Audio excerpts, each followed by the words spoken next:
Hi, I'm Nancy Janus, and if you're watching this tape, you must be interested enough in my situation that you'd like to know more. And I'd like to begin by thanking you very much for taking the time to watch. I'm still a professor at Eckerd College.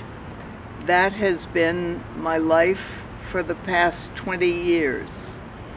I love teaching and I love my students, and I have realized that I am probably not going to be able to do a lot to change the world myself. But the greatest reward for me in teaching is exciting my students about the need to help others and to reach out. And that's why I do what I do now. In addition to that, before I had the accident, I was an avid bike rider. I took students to ride the MS 150 over several years from Miami to Key Largo. And I rode about 100 miles a week, sometimes even more than that, belonging to the Sarasota Manatee Bike Club.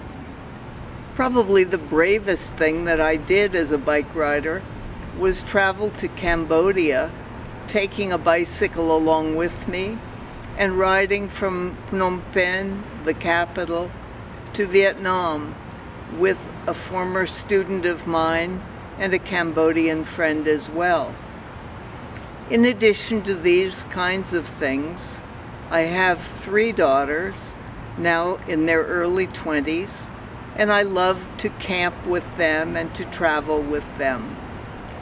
The best part of my job at Eckerd over all of these years has been the numerous times that I took students on service trips. We went to Cambodia and Thailand a number of times. We went to Tanzania one winter term, and over spring break the students are interested in doing service, and so I took them to Central America, 1 year to Honduras, 1 year to Costa Rica, and the last year to Panama. I say the last year because 2 days before I was scheduled to leave for Panama with a group of students, I was out riding my bike to join the bike club for a long ride, and I was hit by a car just a block from my home. We live in a residential neighborhood, and I never dreamed that anything like this could ever happen to me there. I was hurt pretty badly. This is back in March of 2012. I spent about 30 feet flying through the air until I landed on the ground, and ultimately I wound up with a spinal cord injury that has caused me not to be able to walk or to use my hands. I have been in physical and occupational therapy multiple times a week ever since I spent 7 months in the hospital subsequent to the accident. I really don't have any memory of that accident or even of the first 3 months that I was hospitalized, but I hear stories from my husband and my children that make it seem as though I was really kind of a shadow of my former self. Now, living my life as a disabled person has brought so many changes. I am in a wheelchair, as you can probably see, and that's because I'm unable to walk. I can get around a short distance using a walker with my right leg kind of following behind, and I'm able to use my computer with a stylus that allows me to poke at the keys. My hands and fingers work so badly that I'm unable to keyboard to communicate in an ordinary way. I'm happy to tell you that my brain still functions pretty well. And so I have come back to teaching for the last 2 years. A great disappointment for me, however, is that my school gave up my faculty position because I was in the hospital for such a long time. And now I'm able to teach only part-time. On the one hand, I'm happy about that because I don't have to travel as frequently to the school, and I'm unable to drive. That means that my husband has to drive me absolutely everywhere, and it makes me feel as though I own an awfully big chunk of his life. But I miss being here full-time. I miss having students come to see me in my office and talk to me about their lives and their dreams. And more than anything, I miss planning the international courses, being able to choose a group of students that really care about making a difference and taking them to countries where a difference truly needs to be made. I am hoping this summer to travel to Panama in order to get stem cell injections.